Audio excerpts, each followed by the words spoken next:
चांदी इस समय ऑस्ट्रेलिया में फिजिकल बेचना बंद कर दिया गया है। लंदन सबसे बड़ा बाजार है सोने और चांदी का। लंदन में अगर आप इस समय चांदी खरीदने जाओगे फिजिकल की, मुझे 1 किलो 5 किलो फिजिकल चाहिए, तो आपको शायद नहीं मिलेगी, या मिलेगी तो बहुत ज्यादा प्रीमियम पे मिलेगी। फिजिकल चांदी कोई बेचना नहीं चाहता है, तो जब फिजिकल चांदी की अवेलेबिलिटी नहीं है इसलिए प्रीमियम चल रहा है। अभी भारत में भी शायद इस समय 1,78,000 रुपए किलो चांदी चल रही है, जबकि एक्सचेंज में उसका प्राइस 1,60,000 रुपए। हमारे देश की जो जीडीपी है उसके 80% के बराबर सोना है हमारे देश के लोगों के पास, क्योंकि सोना रियल मनी है। ये बहुत लोगों को गलतफहमी होती है कि जो बैंक में आपने एफडी कर रखी है, या आपने शेयर बाजार में शेयर खरीद रखा है, या म्यूचुअल फंड पैसे लगा रखा है, वो रियल मनी नहीं। रियल मनी तो गोल्ड है। कि दुनिया भर में सरकारों ने इतना कर्ज ले लिया है, सरकारी कर्ज की बात मैं कर रहा हूं, कि उसकी वजह से बहुत ज्यादा इम्बैलेंस क्रिएट हो गया है। सोने की एक लिमिटेड अवेलेबिलिटी है।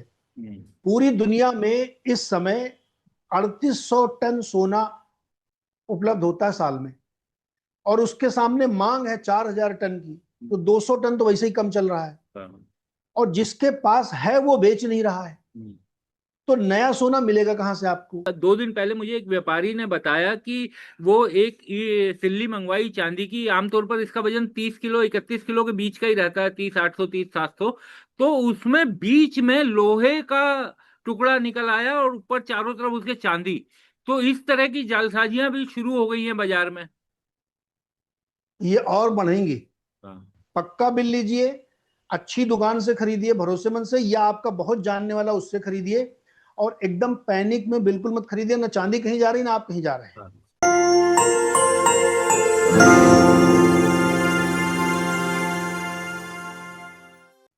नमस्कार, द स्वतंत्र पर आप सभी का स्वागत है। और सोने और चांदी, उसी पर आज हम एक बार फिर बात करेंगे। और आज हमारे साथ मुंबई से खास तौर पर जुड़ेंगे नीरज बाजपेयी जी। किसी पहचान के मोहताज नहीं है, वित्त मामलों के देश के जाने माने जर्नलिस्ट हैं, और द नीरज शो के नाम से अपना शो भी चलाते हैं, जिसमें आप लोगों को बड़ी बड़ी और आपके काम की जानकारियां देते हैं। नीरज जी, द स्वतंत्र पर आपका पहली बार बहुत बहुत स्वागत है। नमस्कार विक्रांत जी, और धन्यवाद मुझे बुलाने के लिए। नीरज भाई, सबसे पहले तो मैं आपसे ये जानना चाहता हूं, क्योंकि आप अपने शोज में, हम दशकों से देखते आ रहे हैं, सालों से देखते आ रहे हैं, आम आदमियों की बात करते हैं, आम लोगों की बात करते हैं। तो जरा समझा दीजिए, सोने चांदी में जो हो रहा है, इसमें आम आदमी तो बेचारा एकदम फंस गया है, वो तो कंफ्यूज हो गया क्या किया जाए।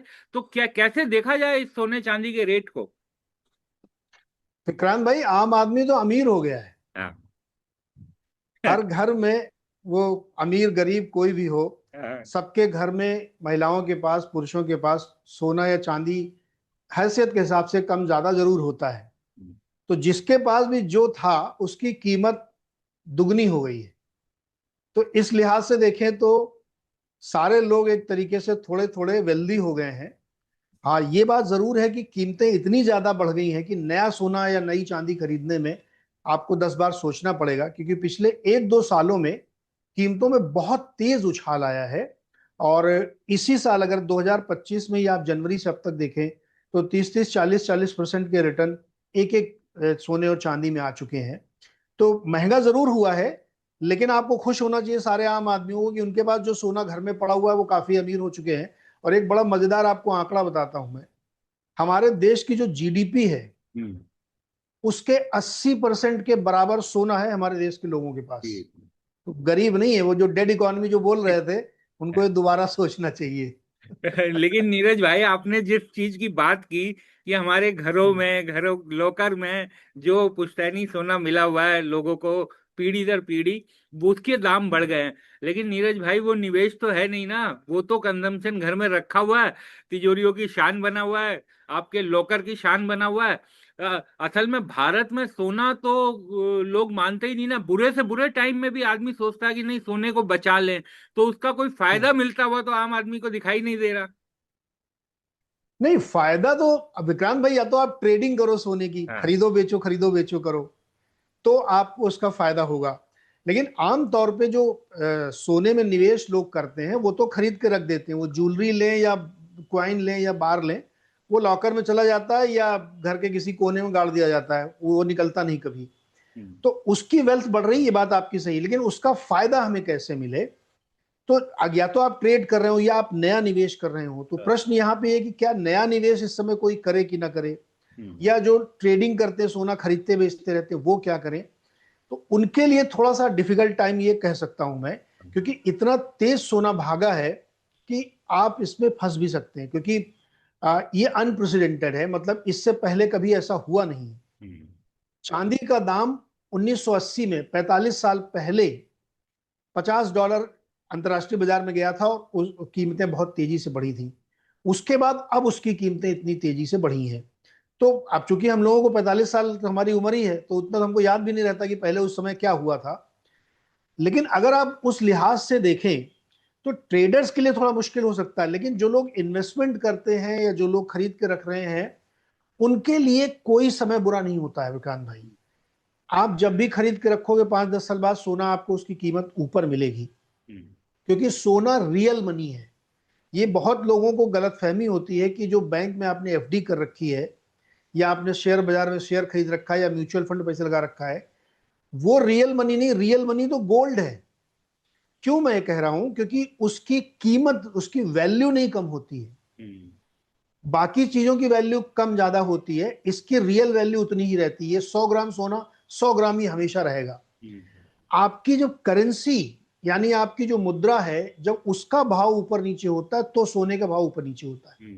अब करेंसी तो कभी सस्ती होती नहीं, डॉलर के मुकाबले रुपया हमेशा कमजोर ही होता रहता है, तो इसलिए आपकी गोल्ड की कीमत बढ़ती रहती। तो ये बहुत भ्रम लोगों ने फैला रखा है देश में कि सोने की कीमत घट जाएगी, वो तो गिर जाएगा, वो उसकी रियल वैल्यू नहीं है। बट सोने की रियल वैल्यू है, वो रियल मनी है। उसमें उसकी अंडरलाइंग एसेट जिसको कहते हैं, उसके पीछे क्या है? उसके पीछे सोना है।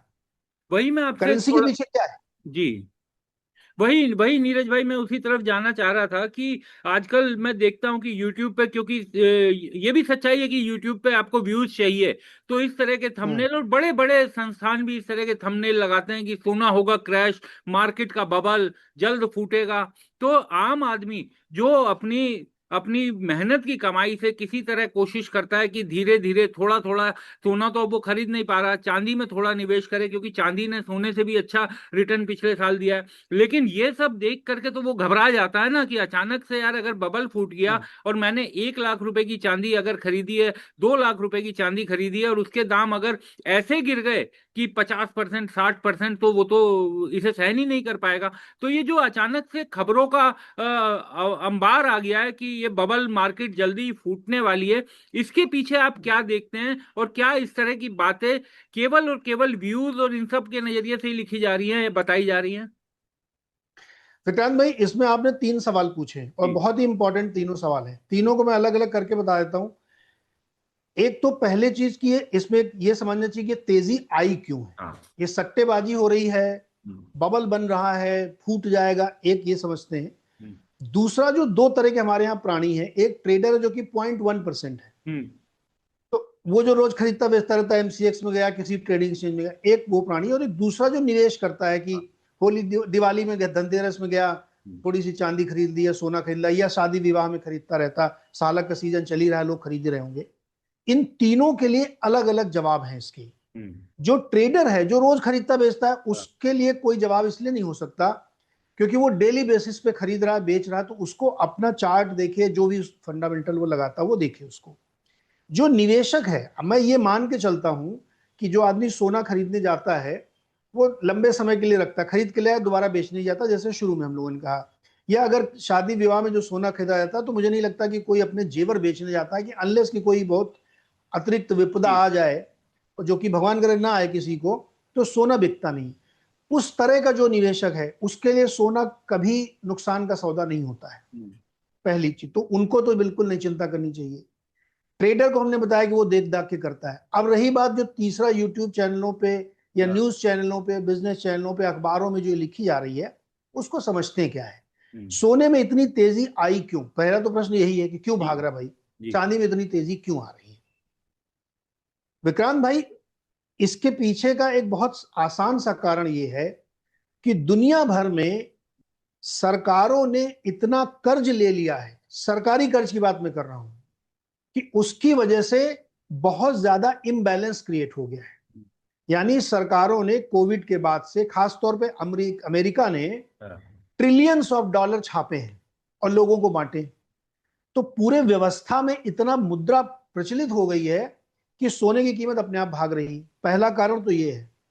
दूसरा कारण ये है कि बहुत सारे देश, या सारे देश मैं कह सकता हूं, कि अपना पैसा, अपना जो मुद्रा है, जो उनके पास रिजर्व बचता है, वो अमेरिका में निवेश करते हैं, वहां के बॉन्ड खरीदते हैं। बिल्कुल। अब वहां चूंकि बॉन्ड पे उतनी अच्छी कीमत भी नहीं मिल रही है, और दूसरा, आपको याद होगा जब रूस यूक्रेन का युद्ध हुआ था, तो रूस के जो बॉन्ड थे वहां पे अमेरिका में, उनको उन्होंने कन्फिस्केट कर दिया था, फ्रीज कर दिया था। तो लोग डर गए कि भैया उनके यहां निवेश करें, उनके बॉन्ड में पैसा लगाए, तो पता लगा हमारा पैसा भी रोक देंगे, तो क्यों ना हम उसी पैसे का सोना खरीद लें और सोना अपने देश में रखें। तो यही कारण है कि दुनिया भर के जो केंद्रीय बैंक हैं, जैसे अपने यहाँ रिजर्व बैंक है, वैसे दुनिया भर के जो सेंट्रल बैंक हैं, उन्होंने भर भर के सोना खरीदा है, टनों के हिसाब से खरीदा है। मतलब हर साल 1,000 टन सोना सेंट्रल बैंक खरीद रहे हैं, यानी देश खरीद रहे हैं। तो सबसे बड़ा बायर जो हो गया, सबसे बड़ा खरीदार अगर देश हो गए, तो आप सोचिए सोने की कीमत कहां। और सोना कोई गेहूं चावल तो है नहीं कि इस बार 6 एकड़ में ज्यादा बो देंगे तो बहुत निकल आएगा। सोने की एक लिमिटेड अवेलेबिलिटी है। पूरी दुनिया में इस समय 3800 टन सोना उपलब्ध होता है साल में, और उसके सामने मांग है 4000 टन की, तो 200 टन तो वैसे ही कम चल रहा है, और जिसके पास है वो बेच नहीं रहा है। तो नया सोना मिलेगा कहां से आपको। और देश खरीद रहे हैं, चीन खरीद रहा है, रूस खरीद रहा है, भारत खरीद रहा है, बेल्जियम खरीद रहा है, बेलारूस खरीद रहा है, सऊदी अरब खरीद रहा है, और चांदी भी खरीद रहे हैं वो। इसकी वजह से सोने की डिमांड बढ़ गई। एक तीसरा प्राणी है जो हमारे आपके जैसा इन्वेस्टर है, वो ईटीएफ में खरीदता है। नाम सुना होगा सब लोगों ने, इसको ज्यादा विस्तार की जरूरत नहीं है। तो ईटीएफ का फार्मूला ये होता है कि जब आप जितना भी आप सोना या चांदी खरीदते, उसके सामने उतनी सोना चांदी उसको खरीद के वॉल्ट में रखनी पड़ती। तो वहां से भी खूब डिमांड आ रही, क्योंकि लोग भी खरीद रहे हैं। अब इसमें एक तरीके से डोमिनो इफेक्ट या भेड़चाल कह सकते हैं आप, कि इन्होंने खरीदा तो मैं भी खरीदूंगा, उन्होंने खरीदा तो मैं भी खरीदूंगा, अब सब खरीद रहे हैं। तो उसकी वजह से सोने की डिमांड हर तरफ बढ़ी है। ईटीएफ में बढ़ी है, सेंट्रल बैंकर्स की बढ़ी है, नॉर्मल इन्वेस्टर्स की बढ़ी है, और ज्वेलरी की डिमांड कम हुई है। मजेदार बात यह है, बिल्कुल ज्वेलरी की डिमांड, चीन और भारत सबसे बड़े ज्वेलरी के खरीदार हैं, वहां डिमांड गिर गई है। तो इसलिए सोने और चांदी में ये भयंकर तेजी आपको देखने को मिल रही है।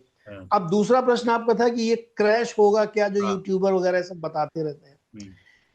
देखिए, जिस दिन सेंट्रल बैंक कह देगा कि अब मैं नहीं खरीदूंगा, आज से खरीदारी बंद, उस दिन आप ये कह सकते हैं कि करेक्शन आएगा। करेक्शन आएगा, क्रैश नहीं, करेक्शन। और करेक्शन हेल्दी होता है। लेकिन क्या सेंट्रल बैंकर्स ऐसा कहेंगे? अब प्रश्न ये होता है कि कब कहेंगे और क्यों कहेंगे, और कहेंगे कि नहीं कहेंगे।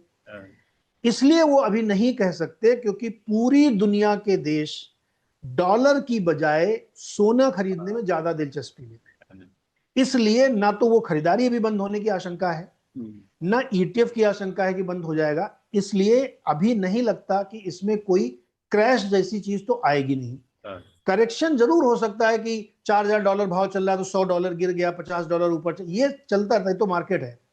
तो इसलिए जो निवेशक हैं, जो घरों में सोना अपने रखे, वो आराम से चौड़े से चाय पिए, उनको कोई चिंता की जरूरत नहीं है। ट्रेडर अपना देखे भाई, वो तो रोज सुबह शाम करते हैं। आपने जो करेक्शन की बात की, करवा चौथ के दिन अचानक से जब तो कुछ डॉलर कम हुआ था, तो अचानक से बाढ़ आ गया कि सोने में अब गिरावट शुरू हो गई। अब ये कहाँ जाकर रुकेगा, कोई इसका भरोसा नहीं। और करवा चौथ के दिन अगर ऐसा हो सकता है तो समझिए कि अब पूरा ठीक हो जाएगा। तो इसी कारण मैं ये जानना चाह रहा था, और लोगों को ये पता चले कि करेक्शन, आपने एक बड़ी अच्छी बात बोली कि करेक्शन और क्रैश में बहुत बड़ा फर्क होता है। मुझे लगता है नीरज जी, अगर आप थोड़ा समझा पाए कि करेक्शन तो निवेश, जो हम जैसे मिडिल क्लास निवेशक हैं उसके लिए भी बहुत जरूरी है, क्योंकि तब उसके दिल में, उसके जहन में कॉन्फिडेंस आएगा कि अब सोने और चांदी की रियल वैल्यू ये हो चुकी है। वो उसे स्वीकार करने लगेगा कि हाँ भाई, अब सोना और चांदी ये भाव हो चुका है। विक्रांत भाई, बहुत बढ़िया सवाल है ये। जैसे हम आम इंसान से के जीवन से तुलना करें, समझ में ज्यादा आएगा। हर इंसान को साल में एक बार सीजनल जुकाम बुखार होता है, ठीक है, कोई चिंता की बात नहीं होती, एक दो दिन अपना कुछ डोलो वोलो खाया सही हो गए। ये कहते हैं हेल्दी प्रैक्टिस है। अगर आपको दसियों साल तक बुखार भी नहीं आया तो आपको चिंता करनी चाहिए कि कहीं ऐसा तो नहीं कि बहुत ज्यादा रेजिस्टेंस आपकी बॉडी में बन गया और अचानक से आपको कोई बहुत बड़ी समस्या हो जाए।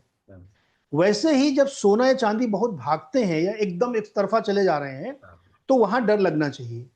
इसलिए जब करेक्शन आता है तो ये भरोसा जगाता है कि नहीं, इसमें कुछ लोग खरीद भी रहे हैं, कुछ लोग बेच भी रहे हैं। तो वहां पे एक अच्छा चार्ट बनता है, अच्छा बेस बनता है और भरोसा जगता है।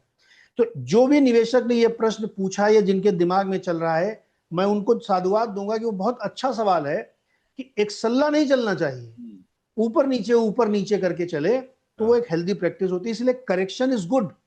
हमेशा करेक्शन को मार्केट में, शेयर मार्केट में या कहीं पे भी अच्छा माना जाता है। अपने पॉलिटिक्स में भी देखो ना कि जब सीटें थोड़ी कम हो जाती हैं तो सरकार अच्छा काम करने लगती है। एक बिल्कुल सल्ला जीतते रहेंगे तो काम अच्छा नहीं करेंगे, फिर वो फिर तो घमंड आ जाएगा। निरंकुश हो जाती है। तो घमंड वाली बात सोने में भी नहीं होनी चाहिए। हाँ थोड़ा करेक्शन जरूरी है और वो होता रहता है। हाँ तो जो करवा चौथ के दिन चांदी एकदम से गिरी हाँ तो लोगों को लगा कि बस खेल खत्म, हाँ लेकिन वो फिर अब देखिए अब उससे भी ऊपर बिल्कुल चली गई। उससे भी ऊपर चली गई। तो तो मेरा मेरा सुझाव ये, हालांकि मैं इन्वेस्टमेंट एडवाइजर नहीं हूं इसलिए हाँ मेरी बात को खाली समझने के लिए लें आप लोग। जो निवेशक है जिन्होंने सोना खरीद के अपने घर में रखा, उनको बिल्कुल चिंता करने की जरूरत नहीं, चद्दर तान के सोइए, दिवाली बनाइए। जो ट्रेडर है वो अपना करते रहते हैं, उनको हमारी एडवाइस की जरूरत भी नहीं है। जिनको नया खरीदना है वो क्या करें, अब दिवाली आ रही, धनतेरस दिन क्या हाँ करें, खरीदें कि ना खरीदें। तो मेरी सलाह यही है कि अगर आप निवेशक हैं लंबे समय वाले तो आपको चिंता की जरूरत नहीं। लेकिन अगर आप निवेशक नहीं, आप साल भर के लिए खरीदते हैं, 2 साल के लिए, या इसी समय खरीद लें फिर बेच लेंगे, अगर आप ये कर रहे हैं तो आपको दिक्कत हो सकती है। क्योंकि करेक्शन आ गया तो आप डर जाएंगे, पैनिक कर जाएंगे, साइकोलॉजी बदल जाएगी आपकी। तो जिनको खाली ये साल 2 साल का नजरिया, 3 साल का रखना, उनको नहीं छूना चाहिए। लेकिन अगर आप लंबे समय के निवेशक हैं तो gold is always better and this is the real money. Real बिल्कुल ठीक कहा आपने नीरज भाई। लेकिन एक बार फिर हम वहीं पहुंचते हैं कि आम लोगों के लिए, क्योंकि दास वतन के दर्शक भी बिल्कुल मिडिल क्लास और हमारे ऐसे कामकाजी लोग हैं जो देखते हैं कि उनके लिए 1-1 लाख 2-2 लाख रुपए सेव करना, उसके रास्ते तलाशना और वो जानना बहुत जरूरी होता है। मैं क्योंकि नीरज भाई मेरा जन्म हुआ था चांदनी चौक में, मेरा पुश्तैनी घर आज भी चांदनी चौक में है। तो इस नाते मेरा कुचा महाजनी के कई व्यापारियों से भी पुराने संबंध, दोस्ती यारी थी। तो एक जो नई चीज लगातार, जो वैसे तो फेस्टिव सीजन में होता था, लेकिन वो कह रहे हैं कि जैसे जैसे रेट बढ़ रहा है चांदी का, तो ब्लैक बहुत प्रीमियम जो लिया जाता है वो बहुत ज्यादा बढ़ गया है। यानी 10-10, 15-15, 20-20 हजार रुपए 1 किलो पे प्रीमियम पर चांदी बिक रही है। तो ये तो बड़ी घबराहट वाली बात है कि इतने ऊंचे दाम पर भी अगर आज मैं चांदी खरीदने जाऊं तो मुझे उस दाम पर चांदी नहीं मिल रही है। तो मेरा तो कॉन्फिडेंस ही नहीं आएगा ना कि मैं किस रेट पर खरीदूं। जी, बड़ा इंटरेस्टिंग सवाल है, इसको समझ लेते हैं चांदी के संदर्भ में खास तौर पे। आपको जान के आश्चर्य होगा कि चांदी इस समय ऑस्ट्रेलिया में फिजिकल बेचना बंद कर दिया गया है। अच्छा। वहां फिजिकल चांदी नहीं मिल रही है। लंदन में भी अगर आप, लंदन सबसे बड़ा बाजार है सोने और चांदी का। लंदन में अगर आप इस समय चांदी खरीदने जाओगे फिजिकल की, मुझे 1 किलो 5 किलो फिजिकल चाहिए, तो आपको शायद नहीं मिलेगी, या मिलेगी तो बहुत ज्यादा प्रीमियम पे मिलेगी, यानी जो मार्केट प्राइस चल रहा है उससे ऊपर। अब ये क्या गणित है, इसको समझते हैं। देखिए, जब से हमने आपको शुरू में बताया कि जब चांदी का जो ट्रेड होता है ना, दो तरह से होता है। एक तो सोनार के यहाँ आप गए हाँ तो आपने एक सिक्का खरीदा, 1 किलो खरीदा, या गहने खरीदे, तो वो आप फिजिकल पैसा दिया, चांदी लिया। दूसरा एक्सचेंजेस पे होती है, जहां पे आप खरीद तो आज लेते हैं लेकिन डिलीवरी नहीं लेते उसकी। डिलीवरी तब लेंगे जब आप सौदा काटेंगे, आपका मन हैगा तो डिलीवरी लेंगे, नहीं तो ट्रेड होता रहता है। तो जो एक्सचेंज पे ट्रेड हो रहा है और उसके बनिस्बत जो ईटीएफ, जिसको एक्सचेंज ट्रेडेड फंड कहते हैं, मान लीजिए आपने 1 किलो चांदी खरीदी और उस चांदी के 100 हिस्से बनाए। ठीक है, अब उन 100 हिस्सों को आपने कहा कि हमारे पास 1 किलो चांदी है, इसके 100 टुकड़े हैं और ये ट्रेड हो रहे हैं पैसे में, ये चांदी इतनी ही रखी रहेगी। तो उसको लोग ट्रेड कर रहे हैं, तो उसका भाव ऊपर जा रहा, नीचे आ रहा, ऊपर जा रहा, इसको कहते हैं ईटीएफ। एक्सचेंज में ट्रेड हो रहा है। लेकिन उस उतनी यूनिट, यानी वो 100 की 100 ही रहेंगी, उसके अगेंस्ट में मेरे पास 1 किलो चांदी है जो उन 100 के बराबर है। अब क्या हो रहा है कि लोग और ज्यादा खरीदना चाहते हैं, तो वो उस फंड के पास जाते हैं या उस व्यापारी के पास जाते हैं कि मुझे 5 किलो चांदी और दे दो। तो वो कहता है कि अगर मैं तुम्हें 5 किलो दूंगा तो मुझे उसके लिए 500 यूनिट बनानी पड़ेंगी, लेकिन मैं बनाऊंगा तब जब मेरे पास 5 किलो चांदी हो। तो जब वो 5 किलो चांदी खरीदने जाता है तो वो व्यापारी कहता, भैया जो मार्केट में इस समय रेट चल रहा है ना, उससे भी 20,000 ऊपर दोगे तो मैं दूंगा। तो फंड वाला ये कह रहा है, भैया मैं बेचूंगा तो इस भाव पे और खरीदूंगा इस भाव पे, तो पड़ता नहीं बैठेगा, तो इसलिए बंद। इसीलिए आपने देखा होगा कि कोटक, एसबीआई और यूटीआई फंड ने अपने फिजिकल ईटीएफ की जो लमसम बाइंग थी वो रोक दी है कि नहीं, अभी हमारे पास चांदी नहीं, तुम यूनिट कैसे बनाए। इसलिए हो रहा है क्योंकि डिलीवरी रुक गई है। फिजिकल चांदी कोई बेचना नहीं चाहता है, तो जब फिजिकल चांदी की अवेलेबिलिटी नहीं है इसलिए प्रीमियम चल रहा है। अभी भारत में भी शायद इस समय 1,78,000 रुपए किलो चांदी चल रही है, जबकि एक्सचेंज में उसका प्राइस 1,60,000 रुपए। बिल्कुल। तो 18,000 रुपए प्रीमियम चल रहा है उस पे किलो पे। नीरज भाई, सोने में भी चल रहा है, हाँ बिल्कुल नीरज भाई, अगर आप आप अपनी बात सोना पूरी भी ले कीजिएगा। जाए तो भी प्रीमियम जी। जी। कल कल तो किसी ने कहा कि 1,88 तक वहां पर किसी ने पैसे मांगे और किसी को अर्जेंट चाहिए थी, उसने 1,88 में भी खरीदी, यानी कि इतना ज्यादा प्रीमियम भी दिया। अब वो कौन लोग हैं, ये भी मजेदार बात हाँ सुनिए आप विक्रांत भाई। जब जैसे जो हमने बताया कि 100 टुकड़े हैं, उसके ऊपर वो ट्रेड हो रहा है फिजिकल के बजाय पेपर। अब आप आपने अपना दिमाग लगाया और आप गए कि ना हमको लगता है ये फटने वाला है, ये क्रैश हो जाएगा, और आपने वहां बेच दिया। तो इसमें क्या है, इसका जो अंडरलाइंग एसेट है वो डिलीवरी है। अब आपने बेच दिया, तो जिसको आपने बेचा, किसी ने खरीदा सामान तभी तो आपने बेचा। अब वो कह रहा है कि ठीक है, मैंने खरीद लिया, मुझे डिलीवरी दो आप। अब डिलीवरी कहां से दोगे आप, चांदी लाओ। तो अब आप भाग के गए चांदनी चौक, उसने कहा साहब 1,88 में देंगे, लेना हो तो लो। अब आप नहीं दोगे तो आपकी जब्ती हो जाएगी, घर गुड़क हो जाएगा आपका। तो आप मजबूरी में 1,88 नहीं, वो 2 लाख में मांगे तब भी आप खरीदोगे। तो इसी को आज अखबारों में आपने एक खबर पढ़ी होगी, अंग्रेजी में लिखी है शॉर्ट स्क्वीज। वो शॉर्ट स्क्वीज यही है कि जो लोग शॉर्ट करके बैठे थे, यानी बेच के बैठे थे, अब उनको डिलीवरी देनी पड़ेगी। डिलीवरी देनी पड़ेगी तो माल लाओ। अब माल मिल नहीं रहा है तो जो भाव बोल रहा है उसमें ले आप। ये हो रहा है। तो तो नीरज भाई, शॉर्ट करने वाले, मेरे ऐसा आदमी क्या करे जो ये सोच रहा था कि धनतेरस पर 100 ग्राम चांदी खरीदूंगा, फिजिकल खरीदूंगा, तो मैं अब क्या करूं? देखिए इसमें मेरी सलाह है कि एकदम जल्दबाजी मत करिए, थोड़ा इसको नॉर्मलाइज होने दीजिए। और इन्वेस्टमेंट की आपकी अगर आइडिया है कि हमको लेके रखना 5-10 साल, तो आप इसको ले सकते हैं, कभी धनतेरस दिन मिल जाए तो भी ले सकते हैं। अदरवाइज आप थोड़ा रुक जाइए, क्योंकि अनाप शनाप भाव देने का कोई मतलब नहीं है कि नहीं साहब हम तो 2 लाख में भी लेंगे।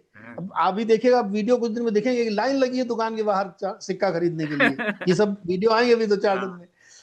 वो मत करिए इतना भी, कोई मतलब, जो कि ये जीवन रक्षक तो है नहीं, दवाई तो है नहीं है कि आज ही खरीदना है। 10 दिन रुक जाइए, दिवाली बीत जाने जाइए। जब आपको देखिए, जब भी आप इन्वेस्टमेंट के लिए जाएंगे सोने और चांदी में, तो हर समय शुभ समय है। खाली आपको ये देखना, घर से निकलते समय साइड देखते हैं ना हम लोग, तो वो साइड ठीक होनी चाहिए। तो आज लग रहा है कि मार्केट में बहुत भीड़ है, तो कल चले जाएंगे, यार आज जरूरी इसकी इतनी भीड़ में हम लाइन लगाएं।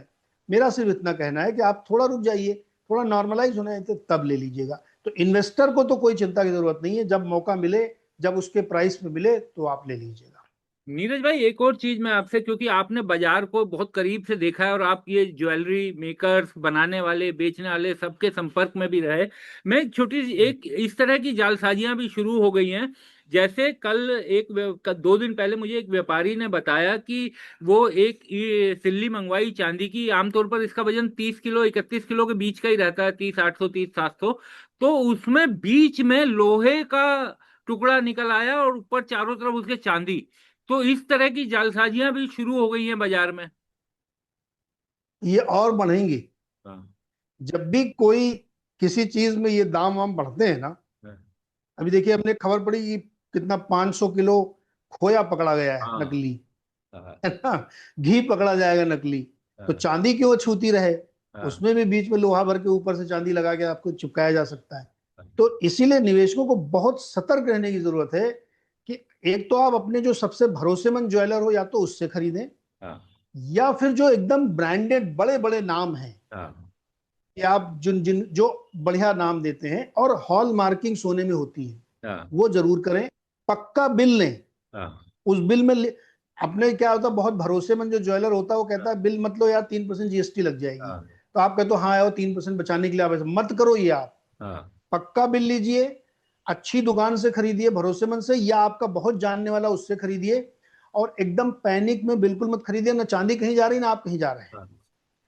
तो इसलिए इस जालसाजी से बचिएगा। ये जालसाज इस समय मार्केट में निकल पड़े हैं कि भैया हमारे पास तो 6 सिक्के हैं, हमको मजबूरी है बेचनी है, चलो मार्केट से हम आपको 2,000 रुपए नीचे दे देंगे, आप लालच में आग ले लोगे, दुनिया में इतना मिल रहा है हमको सस्ता मिल रहा है। मत करिएगा ये, ऐसे में बहुत फ्रॉड होते हैं, उससे बचिएगा।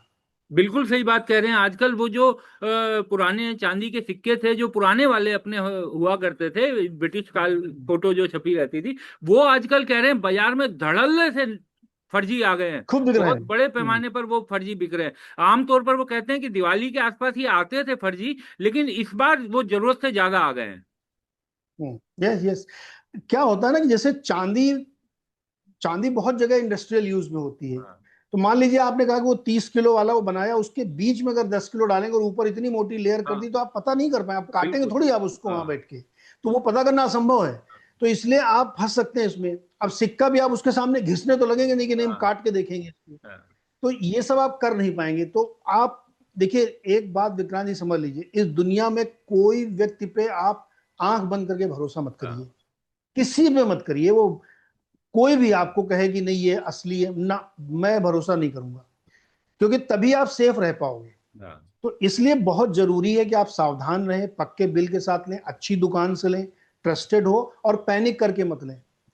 लेने का मन भी है तो धनतेरस के बाद ले लीजिएगा, ले लो ना, पूरी दुनिया ले ले धनतेरस में, मैं बाद में लूंगा।